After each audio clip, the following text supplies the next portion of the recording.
Sabe, muita gente, quando pensa na Bíblia, imagina, sei lá, uma estante cheia de livros, né? Sim, uma coletânea. Isso. Tem história, poesia, leis, profecias. Parece uma biblioteca antiga. Mas e se na verdade for um livro só, com um único fio condutor que amarra tudo, da primeira à última página? É uma mudança de perspectiva e tanto, né? Em vez de ler fragmentos, a gente começa a procurar um enredo, um protagonista que conecta todas essas partes que parecem tão diferentes. Exatamente isso. Hoje a gente vai mergulhar fundo no material que defende essa ideia. A fonte que recebemos, a centralidade de Jesus na Bíblia, argumenta que toda a escritura do Gênesis ao Apocalipse aponta de forma consistente para uma única pessoa. Certo. E a nossa missão aqui é desvendar como esse fio é tecido ao longo da história bíblica e o que isso significa na prática. Vamos desempacotar isso? E o ponto de partida que o autor propõe já é bem forte. Ele diz que a Bíblia não é só uma coleção de histórias sobre Deus ou um manual de regras. É, na verdade, uma narrativa que tem um destino. E esse destino é uma pessoa. Ok. E para começar a seguir essa trilha, o texto nos leva para um lugar que parece contraintuitivo. O Antigo Testamento. Sim. Quer dizer, como procurar por Jesus em livros escritos centenas até milhares de anos antes dele nascer? Parece procurar o final do filme no primeiro minuto. Pois é, mas o argumento da fonte é que ele já estava lá, não como uma presença física, mas como uma promessa, uma expectativa que foi crescendo, sabe? Uma promessa. Isso. E o que é fascinante é que, segundo essa análise, a primeira fagulha dessa esperança aparece logo no início de tudo, em Gênesis capítulo 3, versículo 15. Espera aí, Gênesis 3, logo depois da queda. Exatamente. Logo depois da ruptura, Deus faz uma promessa bem misteriosa.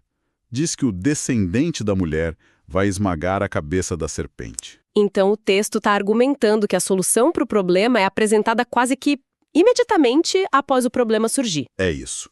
Esse versículo é visto por muitos teólogos como o proto-evangelho. Proto-evangelho.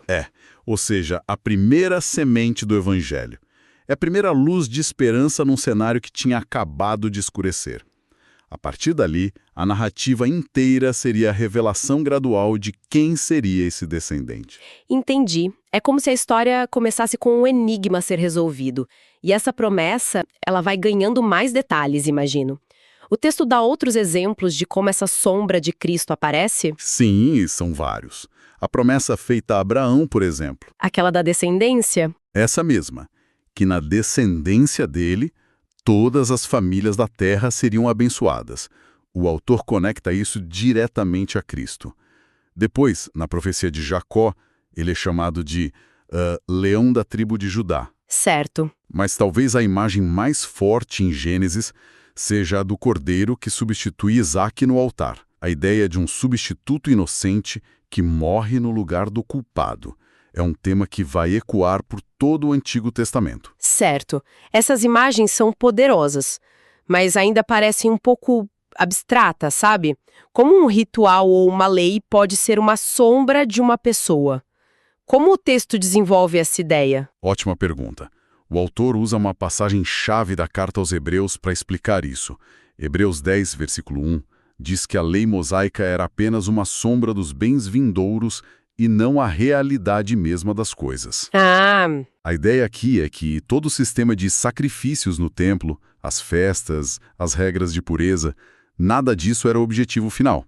Funcionava como um grande sistema de sinais, sabe? Sinais que apontavam para quê? Para duas coisas, basicamente. Primeiro, que existe um problema sério de separação entre a humanidade e Deus. E segundo, que uma solução definitiva, um sacrifício perfeito, ainda era necessário. Era um sistema que criava sede por algo que ele mesmo não podia saciar. Ah, agora faz mais sentido. A lei era como um diagnóstico que apontava para a necessidade de um remédio que ela mesma não podia fornecer. Mas, em algum momento, essa promessa ficou, digamos, mais em alta definição. Sim, muito mais. A fonte aponta para onde os profetas começaram a pintar um retrato mais claro de quem seria essa figura. Sim, e é aqui que o argumento fica realmente impressionante. Com os profetas, as sombras começam a ganhar contornos muito nítidos. O material que a gente analisou lista profecias que são surpreendentemente específicas. Tipo quais? Por exemplo, o profeta Isaías, escrevendo cerca de 700 anos antes de Cristo, anuncia um nascimento virginal em Isaías 7,14. 700 anos antes? Isso é uma afirmação bem ousada. E não para por aí, certo? O autor menciona mais coisas que Isaías teria previsto. Com certeza. Em Isaías 9, ele descreve o caráter e o governo dessa figura, chamando-o de maravilhoso conselheiro, Deus forte, Pai da eternidade, Príncipe da paz. Nossa, são títulos divinos. Isso já vai muito além de um simples rei ou líder político. Exato. E o mais chocante talvez esteja em Isaías 53. Isaías 53. O que essa passagem diz de tão específico? Ela descreve com detalhes gráficos o sofrimento substitutivo dessa pessoa. Fala de alguém que seria transpassado por nossas transgressões e moído por nossas iniquidades, Uau! que levaria sobre si o castigo que nos traz a paz. É um roteiro do que os evangelhos descrevem acontecendo na crucificação, escrito séculos antes. Para quem lê o Antigo Testamento por essa lente, não é coincidência, é o clímax de uma longa preparação. Incrível. E para fechar esse quadro do Antigo Testamento, a fonte ainda menciona o profeta Daniel, não é? Exato. Daniel 7 fala de uma visão de um filho do homem que se aproxima do trono de Deus e recebe domínio, glória e um reino que não terá fim. Então, a narrativa que o texto constrói é que Jesus não aparece do nada na história. Ele é apresentado como cumprimento de um plano revelado progressivamente. O Antigo Testamento, então, nessa visão, se torna o grande trailer, a preparação do palco para a chegada dele. Perfeito. É ok. Então o palco foi montado por séculos, com essas promessas e profecias, mas em algum momento a cortina tem que subir e o protagonista tem que entrar em cena, certo? É aí que o texto nos leva para os evangelhos, imagino. Exatamente. Nos evangelhos, a sombra se torna substância. A promessa se torna pessoa. Aqui, o argumento é que Jesus não é mais apenas um tema secundário ou uma esperança futura. Ele é o centro absoluto da narrativa. Tudo gira em torno do que ele disse e fez. E como os evangelhos apresentam essa centralidade? O texto destaca algum ponto em especial? O autor dá uma atenção especial à abertura do Evangelho de João. Diferente dos outros, que começam com genealogias ou o nascimento em Belém, João começa na eternidade. No princípio era o Verbo. Isso. E o Verbo estava com Deus, e o Verbo era Deus, e o Verbo se fez carne. A ideia aqui é radical. Jesus não é apenas um profeta ou um mestre, ele é a própria palavra de Deus, a comunicação final e definitiva de quem Deus é, agora em forma humana. Isso me lembra daquela frase que o texto cita, de Jesus dizendo: "Quem me vê, vê o Pai". É como se ele estivesse dizendo: se vocês querem saber como Deus é, olhem para mim. Perfeito. É a ideia de que a revelação de Deus atinge seu ponto máximo nele.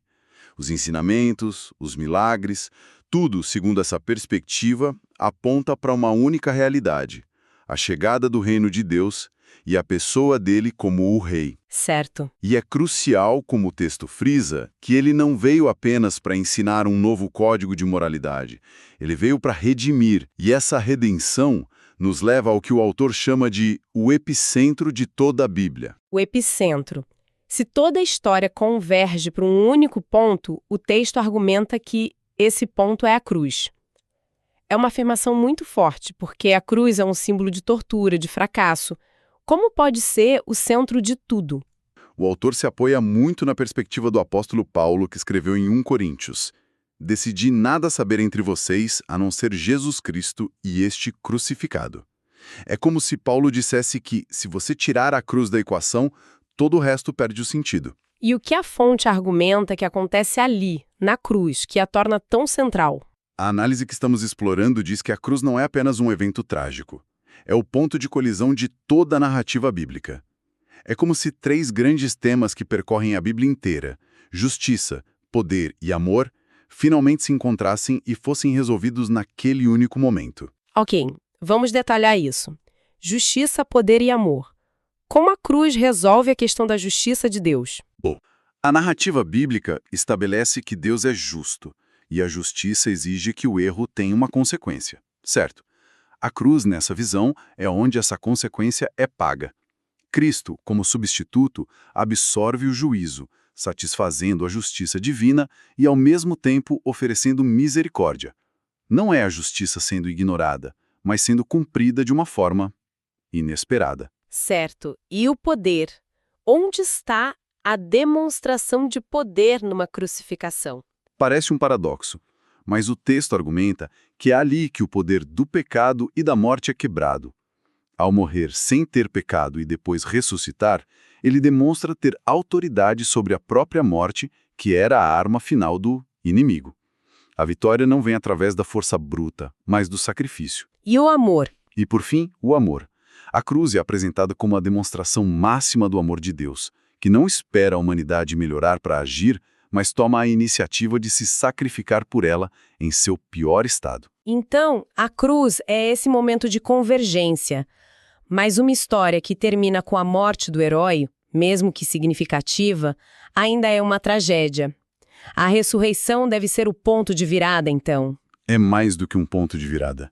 A fonte a descreve como o selo de aprovação divina, a confirmação de tudo. Ah, sim. O texto cita outra frase forte de Paulo: se Cristo não ressuscitou, a nossa pregação é inútil e também é inútil a fé.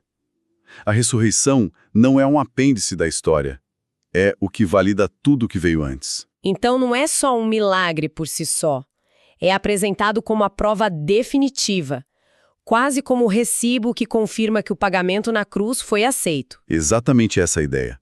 A ressurreição, de acordo com a fonte, valida a identidade de Jesus como Filho de Deus, confirma que seu sacrifício foi suficiente e o estabelece como o Senhor da vida, o vencedor definitivo. Entendi.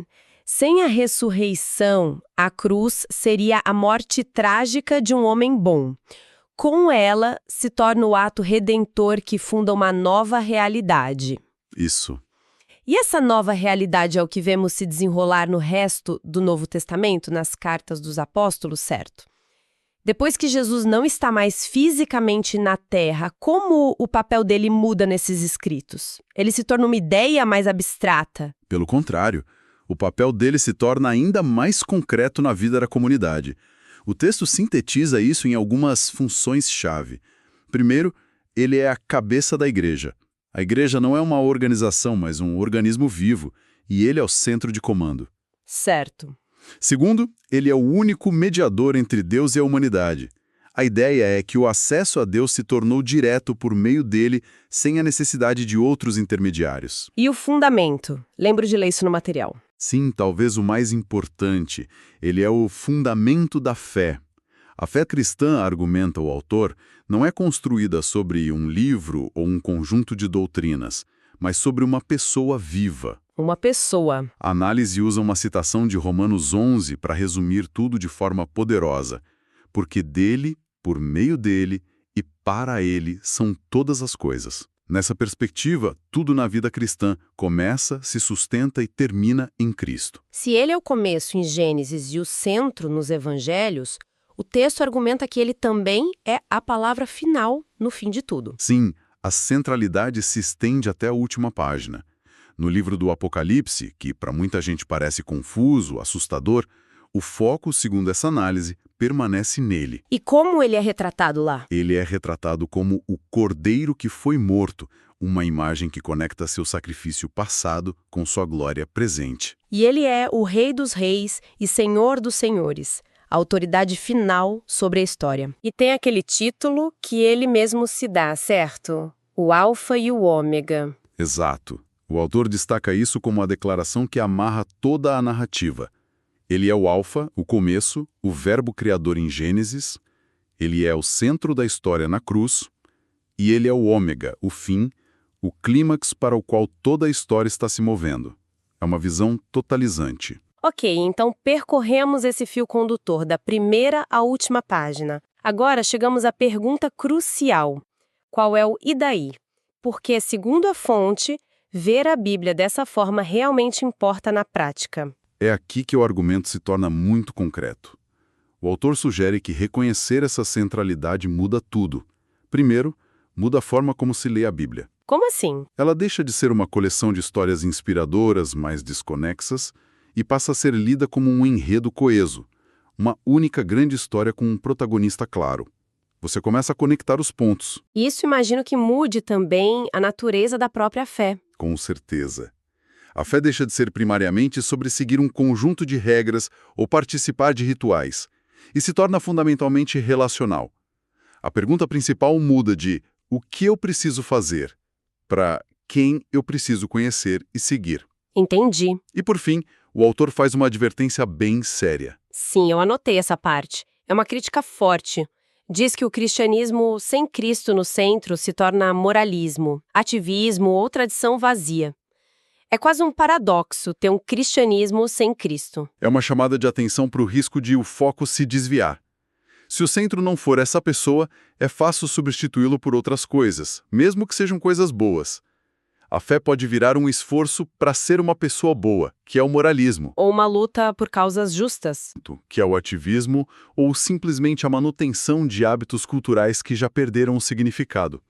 O argumento é que essas coisas, sem a pessoa de Cristo como motor, se tornam vazias. Eu gostei muito da imagem final que o autor usa para amarrar essa ideia toda. É uma analogia simples, mas muito poderosa. A do mapa, né? Essa mesma. Ele diz: ler a Bíblia sem enxergar Jesus é como olhar um mapa sem perceber o destino final. Você pode até admirar a topografia, estudar as rotas, conhecer os nomes das cidades, mas perde completamente o propósito da viagem. Resume perfeitamente a tese central do material que analisamos. Bom, percorremos um caminho bem longo hoje, da primeira promessa em Gênesis, passando pelas sombras e profecias, pela vida, morte e ressurreição de Jesus nos evangelhos, até o seu papel como fundamento da igreja e rei da eternidade no Apocalipse. Vimos como o texto que recebemos defende apaixonadamente a ideia de um único fio condutor que une toda a Escritura. E essa análise que exploramos hoje levanta uma questão final que é bastante provocadora. Se o argumento é que o cristianismo, quando perde Cristo do centro, se esvazia e vira moralismo ou ativismo, isso nos convida a uma reflexão muito pessoal. Na prática, no dia a dia, o que realmente ocupa o centro da nossa própria fé ou espiritualidade? É uma pessoa ou é um conjunto de regras, tradições, causas? É uma reflexão que vai muito além da simples leitura e que talvez seja o verdadeiro objetivo dessa perspectiva.